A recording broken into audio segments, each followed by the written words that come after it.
രാധയെ കോളേജിൽ അയക്കണ്ടേ? എന്തിനാ? ഇനി തെറ്റൊന്നും ചെയ്യില്ലെന്ന് അവള് പറയുന്നേ. ശരി ചെയ്യുമെന്ന് തന്നെ കുറപ്പുണ്ടോ? ഏതായാലും ഈ വർഷം കൂടി പൊയ്ക്കോട്ടെ, പരീക്ഷ അടുത്തില്ലേ. പരീക്ഷയ്ക്ക് പഠിക്കുകയാണോ റബ്ബർ തോട്ടത്തിൽ? ഇനി അങ്ങനെയൊന്നും ഉണ്ടാവില്ലെന്ന് അവൾ ആണയിട്ട് പറഞ്ഞു. ഉണ്ടായാൽ തൊഴിൽ മേടിക്കുന്നത് നീയാ, പറഞ്ഞില്ലെന്ന് വേണ്ട. പോയി പഠിച്ചോട്ടെ. നീ പൊയ്ക്കോ മോളെ. എടീ, നിന്റെ ഉടുപ്പൻ നിക്കറൊക്കെ ഇന്ന് തന്നെ എത്തിച്ചറിഞ്ഞോണം. മേലാൽ അത് ഇട്ട് കാണരുത്. ശരി അച്ഛാ.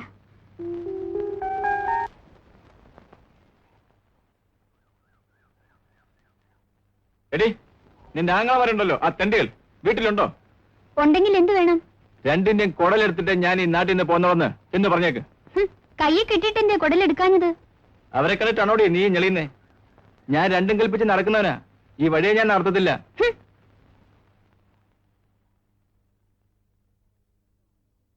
അവൻ എന്റെ സഹോദരിയെ വരട്ടാൻ മാത്രം വളർന്നോ? സൂക്ഷിക്കണം ചേട്ടാ, അതിനു വേണ്ടിയാണ് ഞാനിത് പറഞ്ഞത്. നീ പേടിക്കാടി. നാളെ നീ ആ വഴി തന്നെ കോളേജ് പോ. ഞാൻ അവനെ കൈകാര്യം ചെയ്തോളാം.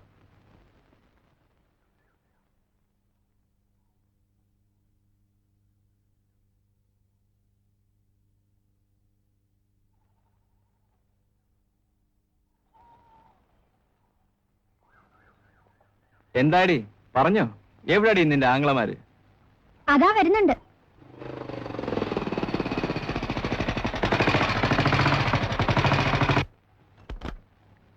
Good morning Sreedharan. കാര്യങ്ങൾ ഞങ്ങൾ തമ്മിൽ പറഞ്ഞോളാം. നീ വയ്ക്കോ, വയ്ക്കോടി. പിന്നെ എന്തൊക്കെയുണ്ട് ശ്രീധര വിശേഷങ്ങൾ?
എന്താ ഈ ധാവണികരി കെട്ടിത്തരട്ടെ?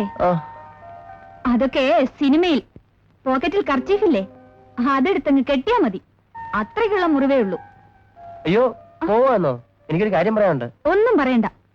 എന്നെ ഒന്ന് മോട്ടോർ സൈക്കിളിൽ കൊണ്ട് വിട്ടതിനെ അച്ഛൻ ഒത്തിരി വഴക്ക് പറഞ്ഞു. പകല് കണ്ടാലല്ലേ ഉള്ളു വഴക്ക്. എന്നാ രാത്രി വന്നേക്കാം. അച്ഛൻ പിടിച്ച് പോലീസിൽ ഏൽപ്പിക്കും. അന്നായിരിക്കും നിന്റെ അച്ഛന്റെ അന്ത്യം.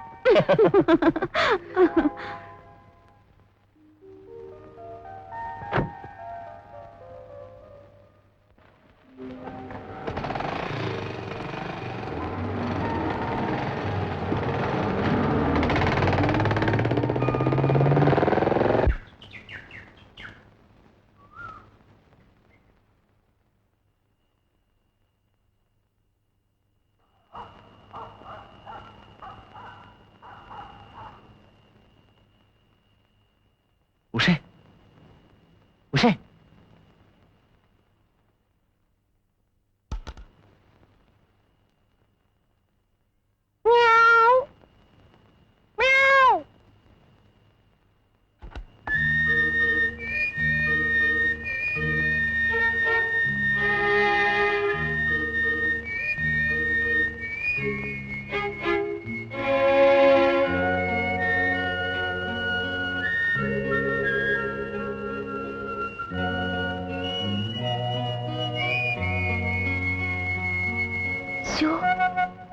എങ്ങനെ ഇവിടെ കേറും? അതിന് വഴിയുണ്ട്.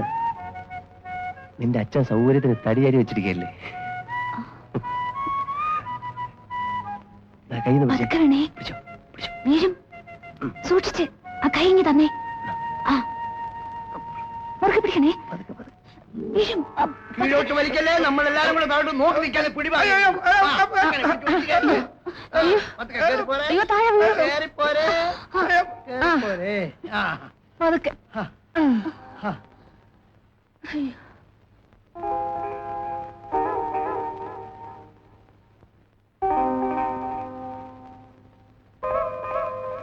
എങ്ങനെ ഇരിക്കുന്നില്ലേ ഇതിന്റെ മോളുടെ സാമർഥ്യം? ഇപ്പൊ മാത്രം എന്റെ മോളായി. ശരി, അത്രത്തോളം കടത്തി പറയണ്ട കേട്ടോ. അല്ല രാജേന്ദ്ര, ഇത്ര ബുദ്ധിമുട്ടേണ്ട വല്ല കാര്യം ഉണ്ടായിരുന്നു? താഴെ വന്ന് ബെല്ലടിച്ചെങ്കിൽ ഞാൻ കലർന്നു ഞാൻ ചുമ്മാ രാത്രി നേരം വെളുത്തിട്ട് ഞാൻ നിന്റെ വീട്ടിലേക്ക് വരുന്നുണ്ട്. ആ തൽക്കാലം പൊക്കോ. ഇനി അതിലേ പോണ്ട. താഴെ വലിക്കില്ല. ഞാൻ നിന്നെ അവിടെ കൊണ്ടുവന്ന് വിടാം. പതുക്കെ പതുക്കെ എന്റെ പതുക്കെ. ചെരുപ്പ് താഴെ കിടക്കുന്നു. നിനക്ക് ഞാൻ വെച്ചിട്ടുണ്ട്. പാടി ഇവിടെ. പരിഭ്രമത്തിനിടയിൽ അവന്റെ കൈ വഴുതി പോയിരുന്നെങ്കിലോ എന്തായിരിക്കും സ്ഥിതി? മാധവമേനോന്റെ മകൻ വീണ് നടുവടിഞ്ഞ് ഭാസ്കരമേനോന്റെ മുറ്റത്ത് കിടക്കും. അങ്ങയുടെ ബംഗ്ലാവിൽ വന്ന് അവനിത് ചെയ്തു കളഞ്ഞല്ലോ, അതും രാത്രിയില്. പിന്നെ പകൽ വന്നാൽ ചെയ്യാൻ നോക്കുവോ? എടേ, നിന്റെ ആ തലർച്ച സന്ധതി കിട്ടി വിളി. വേണ്ട വേണ്ട, ഇനി വിളിക്കുകയും ചോദിക്കുകയും ചെയ്തിട്ട് എന്താ പ്രയോജനം? പിന്നെ ഞാൻ എന്ത് ചെയ്യണമെന്ന് പറഞ്ഞാട്ടെ. ചെയ്യാനൊന്നേ ഉള്ളൂ. പെണ്ണിന് ഇഷ്ടം, ചെറുക്കന് ഇഷ്ടം, പെണ്ണിന്റെ അച്ഛനും അമ്മയ്ക്കും ഇഷ്ടം, നിങ്ങൾക്കും കൂടി ഇഷ്ടമാണെങ്കിൽ കല്യാണം ഒക്കെ നടത്തണം. അങ്ങിത് കാര്യമായിട്ട് തന്നെ പറയാണോ? കല്യാണം കളിയല്ല എന്ന് കേട്ടിട്ടില്ലേ? കാര്യമായിട്ട് തന്നെയാണ്. എന്നാലും ഇത്ര പെട്ടെന്ന് അങ്ങോട്ട് നമ്മുടെ കുടുംബങ്ങൾ രണ്ടും തമ്മിൽ ഇങ്ങനൊരു ബന്ധം കൂടെ വേണമെന്നായിരിക്കും ദൈവനിശ്ചയം. നടന്നോട്ടെ. അവന്റെ ചേട്ടനും പെങ്ങളും നിൽക്കുന്നു. അവരുടെ കല്യാണം കഴിയാതെ അയ്യോ, ഞാൻ കയ്യോടെ കല്യാണം നടത്താൻ വന്നവനല്ല. കല്യാണം ഉറപ്പിച്ചു വെക്കുക, സമയവും സൗകര്യം പോലെ നടത്തുക. അങ്ങനെയാണെങ്കിൽ ഞങ്ങൾക്ക് സന്തോഷമേ ഉള്ളൂ. രാധയുടെ വിവാഹം കഴിയുന്നതും വേഗത്തിൽ നടത്തണമെന്നാണ് എന്റെ ആഗ്രഹം.